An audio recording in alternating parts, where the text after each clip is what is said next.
Estamos de volta com a terceira e última parte do nosso programa de hoje, falando sobre a Jordânia e a sua importância para a Bíblia como um todo, Primeiro Testamento e o Novo Testamento com Jesus. E antes disso, nós gostaríamos de lembrar a nossa coleção de pesquisa de livros que nós temos, desde Analisando as Traduções Bíblicas, Sermão do Monte, Bereshit, Deus e a Criação, a tradução do Gênesis, realizada por nós, a Didaquê, o mandamento, o ensinamento dos apóstolos, o Evangelho e o cristianismo primitivo e as comunidades do caminho, história do cristianismo nascente. Todas essas obras estão à disposição em São Paulo, na Candeia, distribuidora, e na Boa Nova, e você pode pedir as nossas obras, ou diretamente em São Paulo com a Sinal Verde 2409-1540, você que é aí de São Paulo, Sinal Verde com o Mário Suriani. Ou pode pedir pelo nosso site www.ideiaeditora, uma palavra só, .com.br, onde você faz seus pedidos direto com Ana ou com Magno Nicolau, o nosso editor aqui para o Norte e Nordeste. Eles estão enviando para você pelos Correios sem despesa postal. Portanto, peça as nossas obras para você ter uma ideia realmente do verdadeiro significado do Evangelho e da primeira revelação.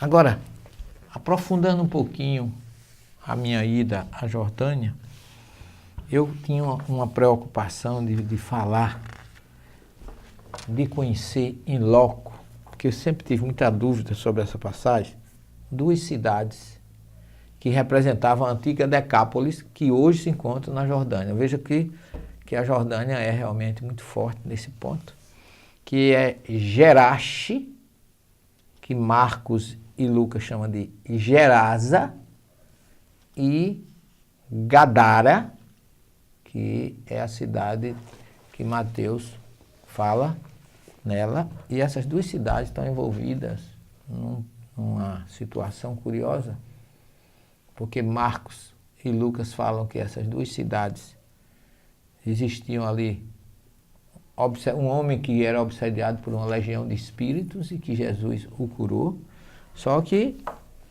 Mateus não fala de Gerache, fala de, hoje chama cais, no termo mais moderno, que essa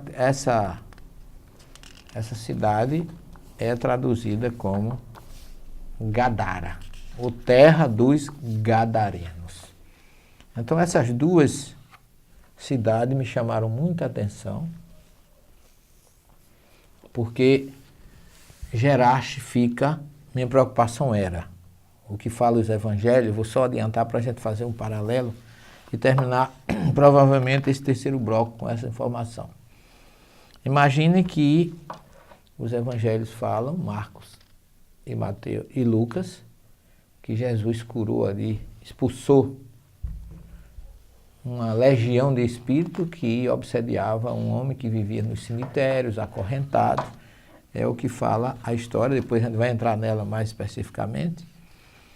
E muitos teólogos tentam explicar essa passagem, inclusive o grande pesquisador, que nós sabemos que ele era um pesquisador do Evangelho em grego e lançou uma revista que falava muito sobre o Evangelho, porque ele conhecia muito bem o grego, e ele e outros pesquisadores tentam trazer essa história de uma forma muito, eu diria assim, teológica, baseada no texto grego, que é o Carlos Torre Pastorini, que é muito, eu acho muito bom o trabalho dele, e tem outros estudiosos que falam a respeito. Só que há uma grande dificuldade, eu sempre tive uma grande dificuldade entender esse episódio, porque para mim alguma coisa não batia. É que Gerash, ou Gerasa, como diz Marcos e Lucas, meu caro telespectador, fica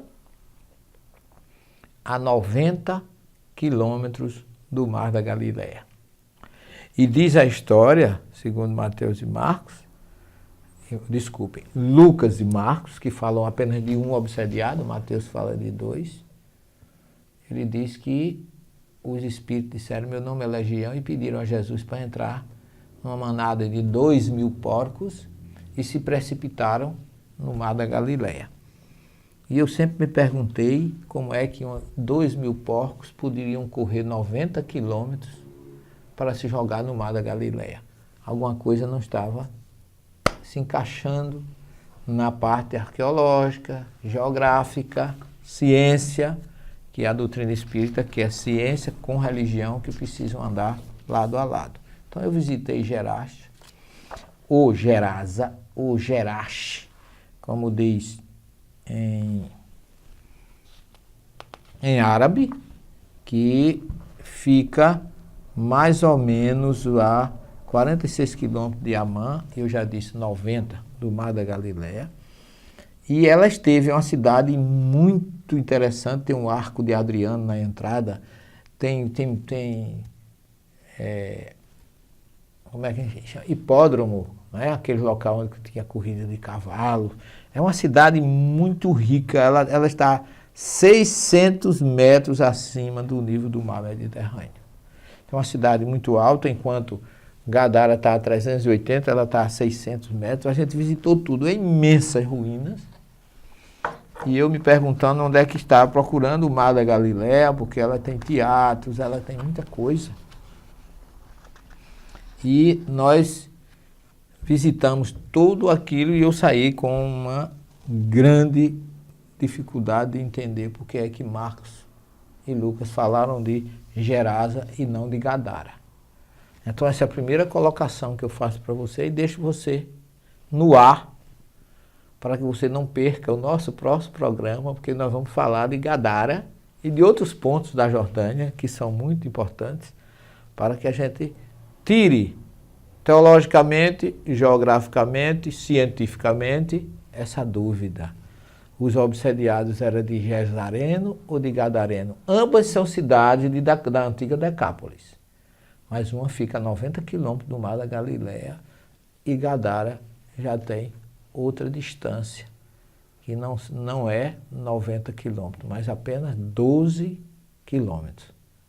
Então, aqui nós deixamos você para refletir e não percam, porque no próximo programa a gente vai aprofundar mais isso para dar a resposta para que você não fique com dúvidas. Ok?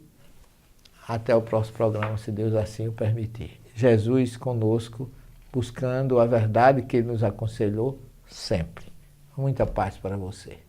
Ao comprar livros, DVDs e CDs na loja virtual Mundo Maior, você patrocina a divulgação espírita do maior complexo de comunicação espírita do mundo. Compre através do nosso e-commerce. Invista em um planeta de regeneração.